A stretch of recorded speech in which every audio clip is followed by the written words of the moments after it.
So the first story I want to tackle is the Madeleine Mccann inquiry is set to end after 11 years. That's Operation Grange. That's a British inquiry.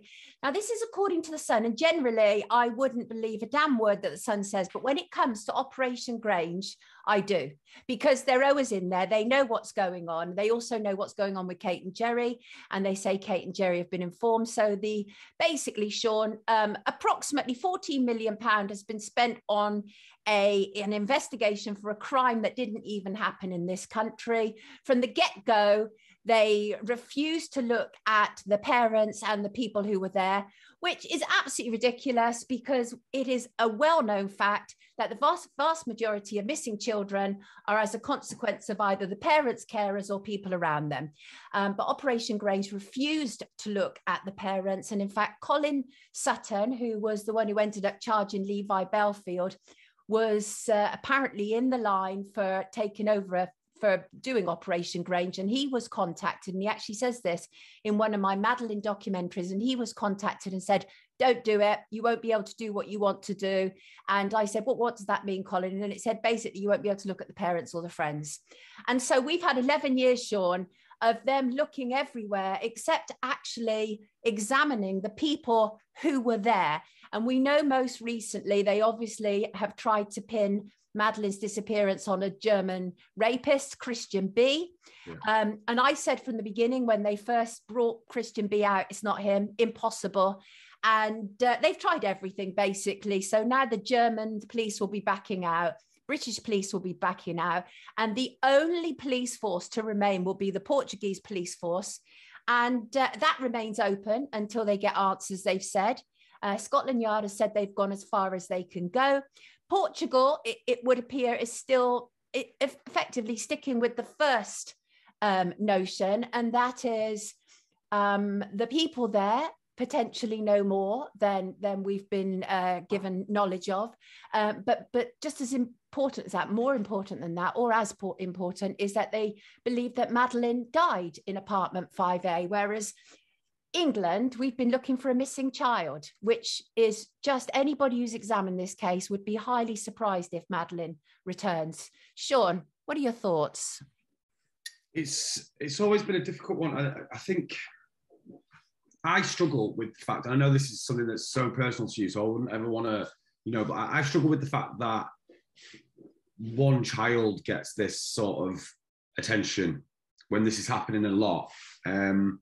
So I mean, if they're not looking into the parents, were they ever going to actually do a proper investigation? So does it, I don't know. It's a tough one. It is a tough one. And the thing is that I completely agree with you as it goes, that it's not right that one child has been the main, and it's no disrespect to Madeleine whatsoever. This is about, I will say this, and I've said this before, I believe that the case of Madeleine McCann, the disappearance of Madeleine McCann, is one of our biggest contemporary cover-ups in the UK.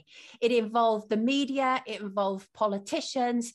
Blair and Brown were on it almost immediately, contacting Kate and Jerry McCann. How many parents of missing children get a phone call from the Prime Minister and the Prime Minister in waiting? It doesn't happen, right?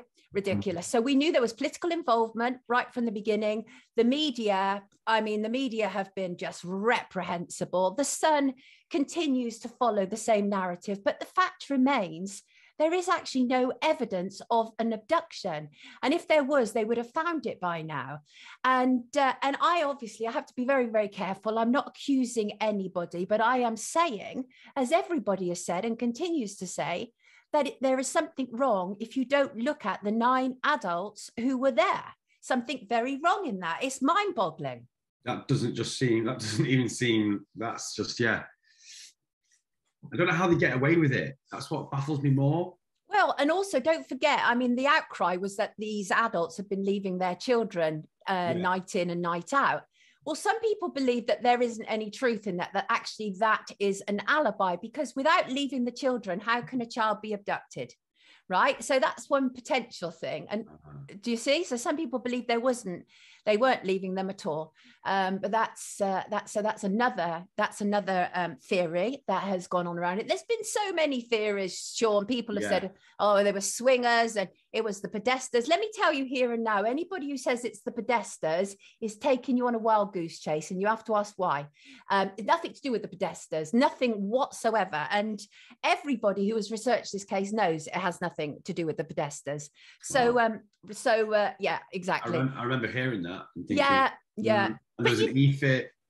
I know, but the EFIT actually isn't the Podestas. The EFIT is based on what an Irish family, the Martin Smith, had indicated. And Martin Smith actually said in his statement that he had seen him and his family had seen a man carrying a child on the night of Madeleine's disappearance, and he believed 60 to 80% it was Jerry Mccann, and that's in the witness statement.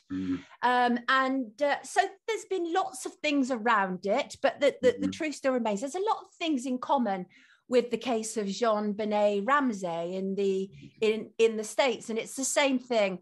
You know, middle-class parents able to, you know, pretty much have the media in the palm of their hand.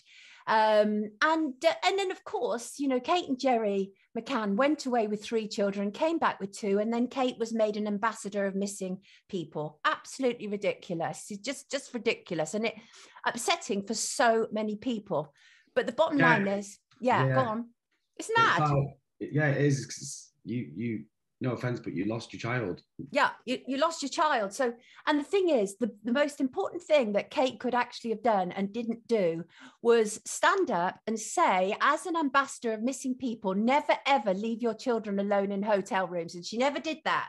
Yeah. And what they did was they minimized it. Jerry said it was no different than us having, you know, food in our garden. Well, it was way different. The tapas bar was across a pool, and it was, you know, I mean, I've been there. I've been to the scene of crime twice, and it took me a good minute and a half to get from the tapas bar to what the entrance they were going in and out of, right? So, and minimally, you know, it's not something you can't hear children, and they claim that they were leaving these very young children. So that's where we're at. We're back basically to Portugal, who are going to be looking into this. Let's see what the risers are saying, because there's a few Mccann researchers here. Oh, yes. Good morning, Angie. We are bright and bushy-tailed. Let's see now. I now have one big smile. Yes, Shin, your lovely, lovely music. Sun is shining and no wind. Going to be a cracker. Shorts on, really. Blessed Astara, Sonia. Now, I don't know what that is, Crone. That's some sort of special day, isn't it? Good morning, Gabriella from Germany. Yes, Awakening the People says the whole operation is a con, though there's definitely something wrong with it. Yeah. Chris said Operation Grange is a complete farce. And Craig says, time to prep our FOI request. They can no longer hide under the active investigation line. And this is really key. Ooh. Right, this is really key now, because every time that anybody has applied to Operation Grange for details, we get minimal details. We're applying for new funding from the Home Office.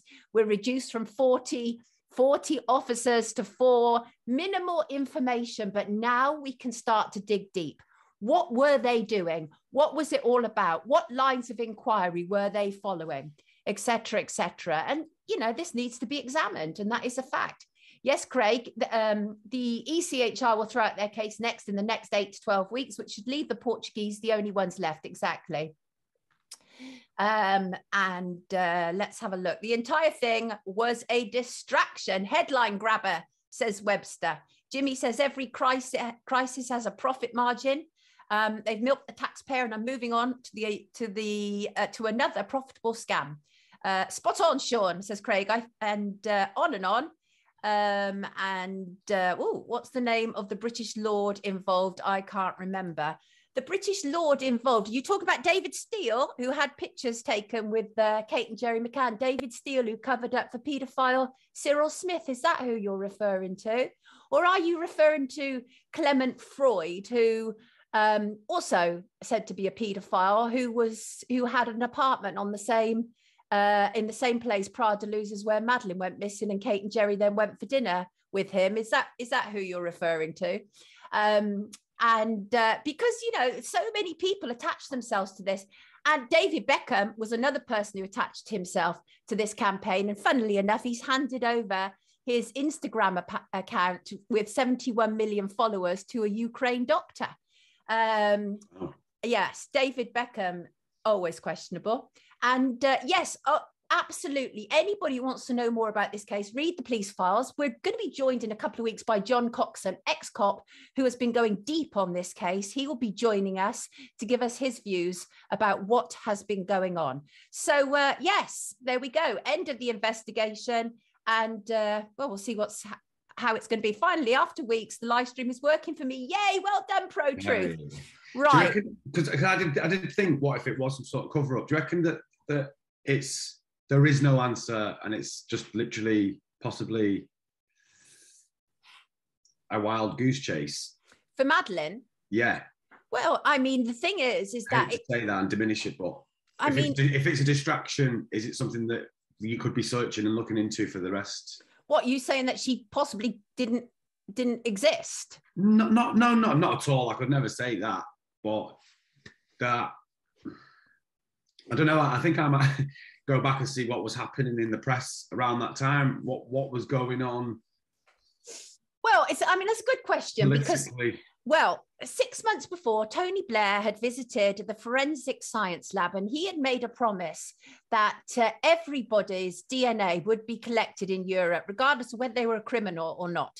And then what was very interesting was when Madeleine went missing, Jerry McCann then came out and said, if we'd had this in Europe, we'd be able to find our daughter. And then Kate and Jerry McCann went on a tour, effectively, of European Parliament, of different European parliaments, to persuade them to extend the Amber Alert system, which enabled cross-border cooperation, which was as close as Blair could get at that time, really, to everybody's DNA. So there was other things going on in the background, Sean, for sure. There were, yeah.